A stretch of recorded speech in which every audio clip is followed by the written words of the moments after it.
Hello everyone, welcome to today's class. आज हम discuss करेंगे एक बहुत ही ज़्यादा important topic medical surgical nursing से, जो है सर्वाइकल कैंसर। स्टार्ट करने से पहले एक small line. Just like timely screening, you came into my life at the perfect moment. So students, let's begin our topic. तो objectives of cervical cancer. At the end of the class, student will be able to understand what is cervical cancer, what are the causes and risk factor of cervical cancer, what is the clinical manifestation, how to diagnose and give treatment or proper management, and explain prevention and nursing management. सबसे पहले हम introduction देखते हैं। Introduction of cervical cancer. Cervical cancer Indian women में सबसे common cancer में से एक है। India contributes a major share of global cervical cancer deaths. Recent report के अकॉर्डिंग अगर देखा जाए तो नियरली 1.25 लाख women हर ईयर डायग्नोस होती हैं सर्वाइकल कैंसर से, और around 75,000 death every year India में सर्वाइकल कैंसर से होती है। इसलिए अवेयरनेस, एचपीवी वैक्सीनेशन और अर्ली स्क्रीनिंग बहुत इंपॉर्टेंट होती है। अब हम चलेंगे डेफिनेशन की तरफ। तो cervical cancer means malignant growth of cervical tissue. So इसकी डेफिनेशन हम ऐसे भी देख सकते हैं, abnormal uncontrolled proliferation of the cells in the cervix is called cervical cancer. ये फीमेल रिप्रोडक्टिव सिस्टम का थर्ड मोस्ट कॉमन कैंसर है। पास्ट 40 इयर्स में मोर्टेलिटी रेट डिक्रीज हुआ है क्योंकि pap smear screening, early diagnosis, better treatment of pre cancerous lesions हो चुके हैं। Now comes to etiology and risk factor of cervical cancer. So exact causes unknown है, but multiple risk factor हैं जो कि सर्वाइकल कैंसर में इन्वॉल्व है। सबसे पहला हमारा आता है HPV infection, most important factor है। Next is early sexual activity, multiple sexual partner, early marriage, 13-14 साल की उम्र में शादी हो जाती है बच्चियों की, स्मोकिंग, एचआईवी इन्फेक्शन, मल्टीपैरिटी, एक कई बार मां बनना बिना गैप के, poor hygiene, low socio economic status, family history, obesity. So students remember, persistent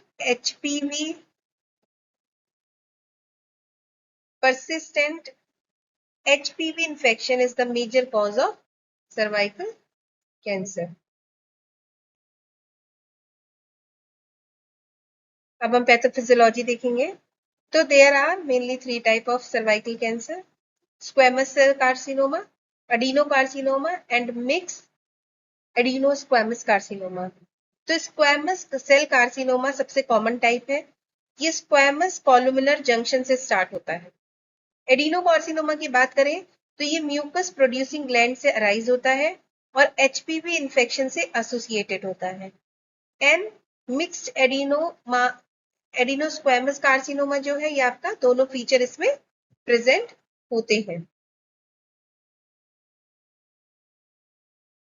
अब हम देखते हैं स्टेजेस ऑफ सर्वाइकल कैंसर। तो there are 4 stages of cervical cancer. First one is cancer is confined to the cervix. ये जो आप area देख रहे हैं, कैंसर जो है यहाँ पर ओनली ये सिर्फ यहीं पर ही लोकेटेड है, इससे ज्यादा बाहर नहीं स्प्रेड हुआ है। स्टेज सेकंड में cancer extend beyond the cervix but not to the pelvic wall और lower third of the vagina. यहाँ पिक्चर आप देख रहे होंगे, जो ये सर्वाइकल कैंसर है थोड़ा सा तो बड़ा है, पर ये आपके विजाइना से बाहर नहीं गया है, ना विजाइना तक नहीं गया है, ना आपके पेल्विक वॉल तक गया है। स्टेज थर्ड में जो आपका कैंसर है उसमें पेल्विक वॉल्व इन्वॉल्व हो चुकी है, lower third of the vagina part भी इन्वॉल्व हो चुका है, जिसकी वजह से क्या हो रहा है, हाइड्रोनेफ्रोसिस हो रहा है और किडनी नॉन फंक्शनिंग होना स्टार्ट हो गई है। स्टेज 4 ये मेटास्टेसिस स्टेज होती है, जिसमें कैंसर जो है रेक्टम, ब्लैडर, पेल्विस और अदर ऑर्गन्स में आपका स्प्रेड हो जाता है। Next, this is the normal picture of the cervical cancer. इसमें आपका देख सकते हैं सर्विक्स एकदम नॉर्मल है। स्टेज 1 में इसका आप देख सकते हैं थोड़ा सा पार्ट इफेक्ट है। स्टेज 2 में थोड़ा सा और बढ़ गया ये, बट अभी ये विजाइना और पेल्विस वॉल तक नहीं पहुंचा है। स्टेज 3 में ये इसने और अपने आप को स्प्रेड कर लिया है, एंड स्टेज 4 में ये लंग्स, इंटेस्टाइन, ब्लैडर और अदर ऑर्गन में स्प्रेड हो गया है। Now comes to clinical manifestations of the cervical cancer. So symptoms जो सर्वाइकल कैंसर के हैं वो इसके स्टेजेस ऑफ डिजीज और टाइप्स ऑफ कैंसर पे डिपेंड करता है। अर्ली सर्वाइकल कैंसर आपको मैंने बताया था असिम्प्टोमेटिक होता है, तो इसमें कोई भी कैंसर, मोस्टली कैंसर जो है असिम्प्टोमेटिक ही होते हैं अर्ली स्टेज में। तो अर्ली स्टेज में ऑफन असिम्प्टोमेटिक, नो सिम्टम्स। जब हम एचपीवी टेस्ट या फिर पेप स्मीयर स्क्रीनिंग करते हैं तब हमें पता चलता है कि हाँ, अर्ली स्टेज में पता चल सकता है कि पेशेंट को सर्वाइकल कैंसर हुआ है।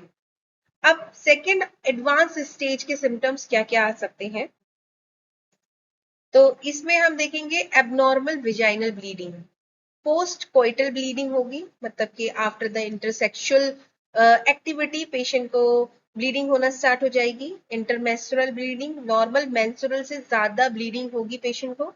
पोस्ट मेनोपोजल ब्लीडिंग, पेशेंट को मेनोपोज हो चुका है, उसको कोई भी मतलब अब मेंस्ट्रुअल उसकी साइकिल स्टॉप हो चुकी है, उसके बाद भी अगर ब्लीडिंग हो रही है, that mean something is happening, कुछ ना कुछ प्रॉब्लम उसको हो रही है। सेक्सुअल एक्टिविटी करते वक्त पेशेंट को बहुत ज्यादा पेन होता है। नेक्स्ट है आपका abnormal vaginal discharge. Normal vaginal discharge जो विमेंस में आता है वो normal, without smell, watery colour का होता है। बट जब सर्वाइकल कैंसर में वाटरी, म्यूकोइड और ब्लडी डिस्चार्ज होता है, ये फाउल स्मेलिंग डिस्चार्ज होता है, इसमें स्मेल आती है, थोड़ा सा थिकी म्यूकस टाइप का होता है। पेन, लोअर एब्डोमिनल पेन होगा विमेन को। ड्यूरिंग कोइटस पेशेंट को पेन होगा और बैक एक होगा। यूरिनरी सिम्टम्स आ सकते हैं जैसे कि frequency, urgency, dysuria. Late stage में हेमेचूरिया हो सकता है, haematuria, blood in urine. Next, bowel system, ये भी लेट स्टेज में आता है आपका, जैसे कॉन्स्टिपेशन, रेक्टल ब्लीडिंग और डिफिकेटिंग या डिफिकेशन के टाइम पे पेन होगा पेशेंट को। जनरल सिम्टम्स में फटीग, लॉस ऑफ एपेटाइट, भूख न लगना, वेट लॉस, एनीमिया हो सकता है। Symptom of spread late stage, मतलब कि जब ये मेटास्टेसिस की कंडीशन में आ गया है तो लेग स्वेलिंग हो सकती है, पेशेंट को बोन पेन हो रहा है, शॉर्टनेस ऑफ ब्रेथ है, लीवर एनलार्जमेंट हो रहा है। इसके कुछ इंपॉर्टेंट पॉइंट्स हैं जिसको हमें ध्यान रखना है, जैसे कि early stage usually have no symptoms, persistent vaginal bleeding or discharge in women, especially after 30 years of age, should be evaluated. Early detection through screening helps prevent complications and improves survival. Next है diagnostic evaluation of cervical cancer.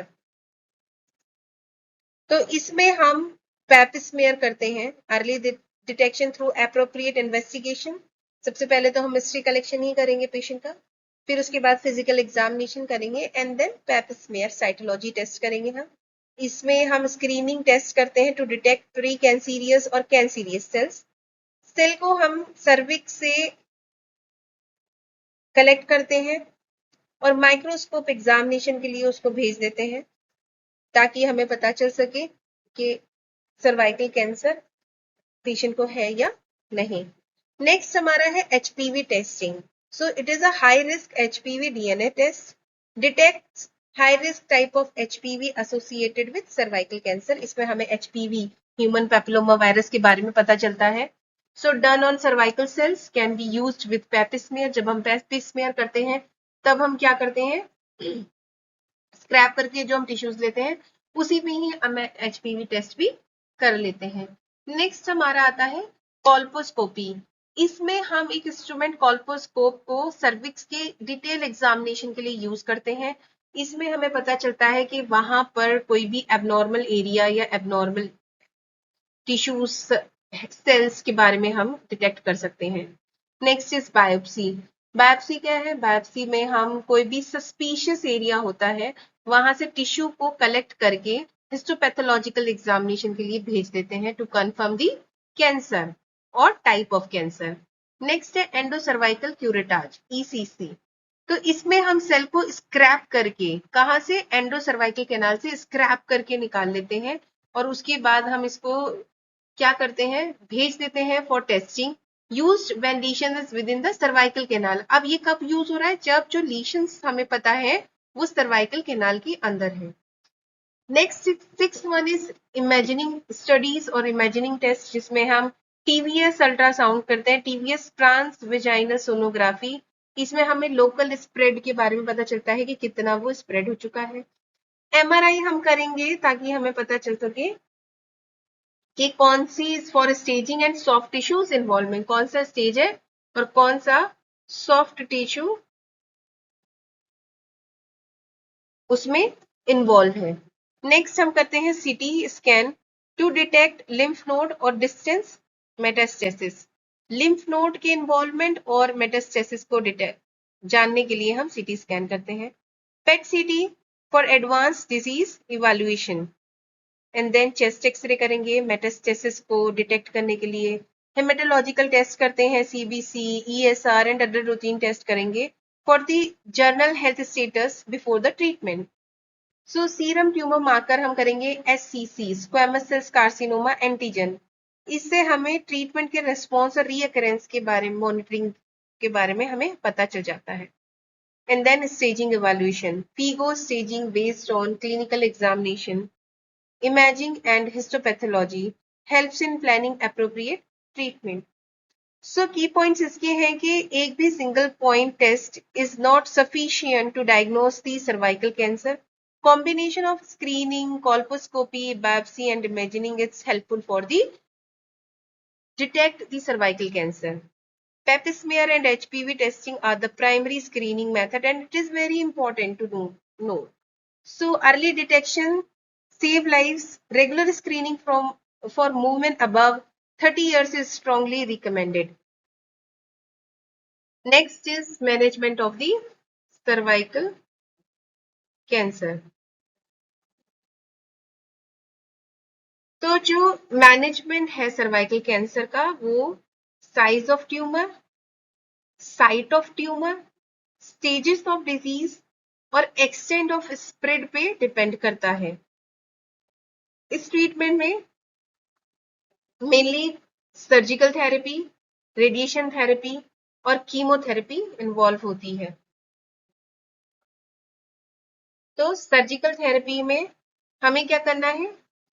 Initially stage में अगर cervical cancer है, मतलब कि अगर आप लोगों ने टीएनएम क्लासिफिकेशन पढ़ा होगा, तो अगर ट्यूमर 2 सेंटीमीटर से लेस है, कम है, तब हम सीधा सर्जरी करते हैं, जिसमें हमारी ये 3 टाइप की सर्जरी इन्वॉल्व है, cryo surgery, laser surgery and cold कोनिजेशन।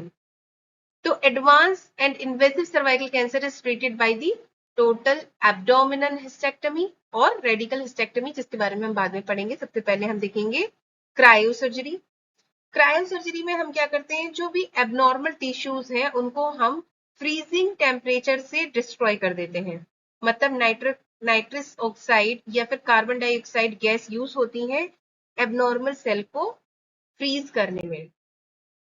जैसा कि आप इस पिक्चर में देख रहे होंगे, ये जो फ्रीजिंग टिप है, सो इसको हम इंसर्ट करते हैं और उसके बाद हम क्या करते हैं, ये देखिए इस तरह से एप्लीकेशन ऑफ कोल्ड। हमने क्या किया, जो सर्वाइकल कैंसर टिश्यूज है, नॉर्मल सेल्स है, उनको फ्रीज कर दिया, जिसके बाद क्या हो गया, फ्रोज जोन में वो उनका एबनॉर्मल सेल डिस्ट्रॉय होना स्टार्ट हो गए।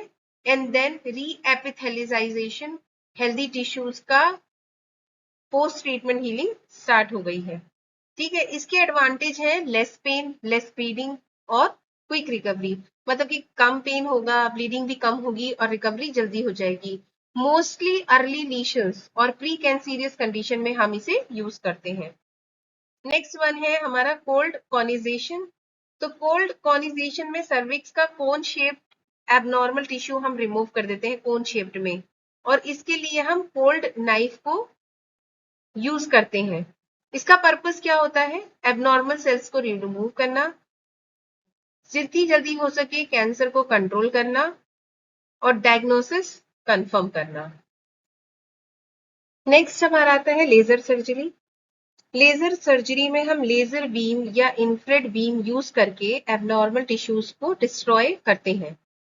जो भी उसमें इस कैंसर टिश्यू सेल्स होते हैं, टिश्यूज होते हैं, हम उनको किल कर देते हैं, डिस्ट्रॉय कर देते हैं। इससे क्या होता है, जो सराउंडिंग टिश्यूज होते हैं वो मिनिमल डैमेज होते हैं। नेक्स्ट ये आप कोल्ड नाइफ कोनिजाइजेशन की पिक्चर्स देख सकते हैं कि कोन शेप में काट करके हमने इसको रिमूव कर दिया। इसका पर्पस है diagnose and treat pre cancerous changes और early cervical cancer, remove abnormal tissue while preserving the uterus.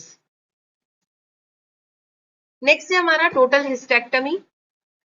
It is a surgical removal of the uterus and cervix. इस सर्जरी में हम यूट्रस और सर्विक्स को सर्जिकली रिमूव करते हैं।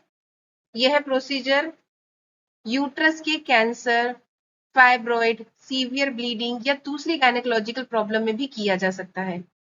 Next हमारा है total abdominal hysterectomy with bilateral सेल्फिंगोओफरेक्टमी।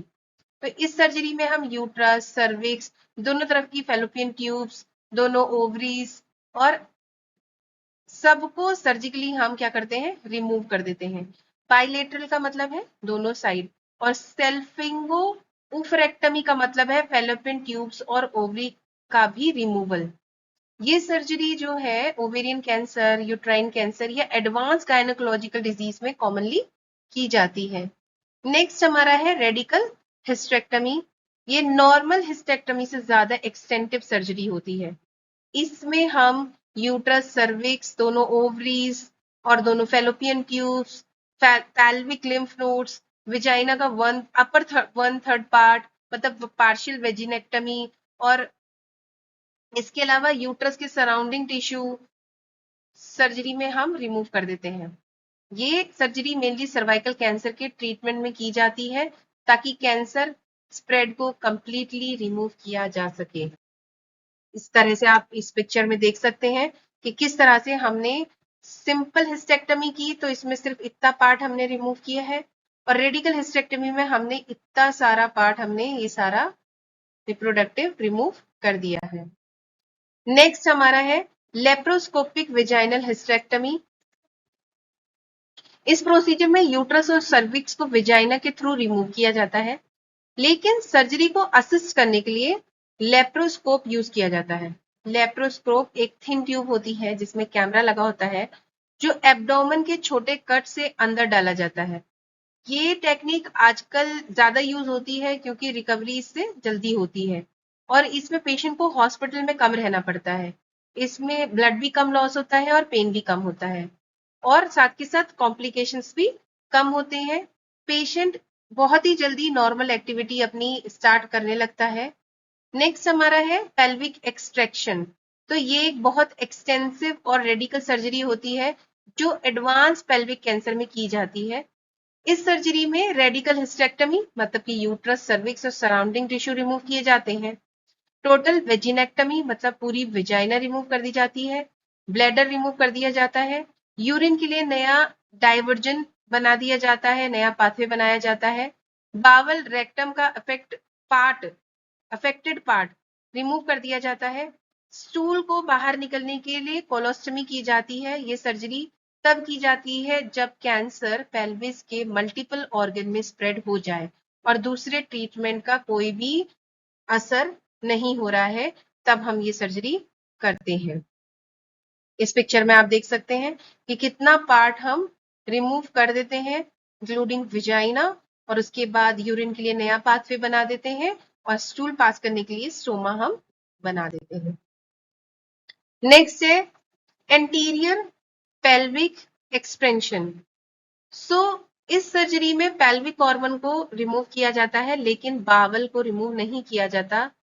Usually bladder, uterus, cervix, vagina अगर ये अफेक्ट हो गए हैं तो उन्हें हम रिमूव कर देते हैं, क्योंकि ब्लैडर रिमूव होने पर क्योंकि ब्लैडर रिमूव हो जाता है तो यूरिन को बॉडी से बाहर निकलने के लिए इलियल कंडक्ट बनाया जाता है। इसमें स्मॉल इंटेस्टाइन का एक छोटा पार्ट यूज करके यूरिन के लिए नया पैसेज बनाते हैं। नेक्स्ट आपका है पोस्टीरियर पेल्विक एक्सट्रेशन। तो इस टाइप की सर्जरी में पेल्विक ऑर्गन्स रिमूव किए जाते हैं, लेकिन ब्लैडर की तरफ स्प्रेड अगर हो गया है कैंसर तो सर्जरी करके पूरा ये रिमूव कर दिया जाता है। इसमें रेक्टम रिमूव हो सकता है पर पेशेंट नॉर्मल यूरिन पास कर सकता है क्योंकि हम ब्लैडर को प्रिजर्व करके रखते हैं। तीसरी है इसमें बाइलेटरल पेल्विक लिम्फेडेक्टमी। इस प्रोसीजर में पेल्विक के दोनों साइड के लिम्फ नोड्स और लिम्फेटिक वेसल्स को हम सर्जिकली रिमूव कर देते हैं। ये इसलिए किया जाता है ताकि पता चल सके कि कैंसर लिम्फ नोड्स तक स्प्रेड हुआ है या नहीं हुआ है, और अगर कैंसर वहां तक स्प्रेड हो गया है तो कैंसर सेल्स को हम रिमूव कर सकें। इसमें मेनली लिम्फ नोड्स रिमूव होते हैं, कॉमन इलियक नोड्स और external iliac nodes, hypogastric nodes और ऑब्ट्यूरेटर नोड्स को हम रिमूव कर देते हैं। नेक्स्ट हमारा है रेडिएशन थेरेपी। रेडिएशन थेरेपी में भी ये एक्सटर्नल और इंटरनल दोनों सर्वाइकल कैंसर में हम देते हैं। स्टैंडर्ड रेडिएशन ट्रीटमेंट हमारा जो होता है 4 to 6 वीक्स का होता है, followed by 1 or 2 treatment plans. Next is chemotherapy. Chemotherapy में हम सिस्प्लेटिन बेस्ड कीमोथेरेपी रेजिमेन देते हैं। ये कैंसर पेशेंट के लिए, सर्वाइकल कैंसर पेशेंट के लिए बहुत ही इफेक्टिव ट्रीटमेंट होता है। Summary: so cervical cancer is a malignant disease of the cervix commonly caused by persistent infection with HPV. Risk factors include early marriage, multiple sexual partner, poor genital hygiene, smoking, and long-term oral contraceptives use. Common symptoms are abnormal vaginal bleeding, pelvic pain, and foul-smelling discharge. Diagnosis include pap smear, HPV testing, biopsy, and colposcopy. Management involves surgery, radiation therapy, chemotherapy, or preventive measures such as HPV vaccination and regular screening. Nursing care focuses on symptoms, management, emotional support, and patient education. So these are the my references where I collect the data from of the cervical cancer.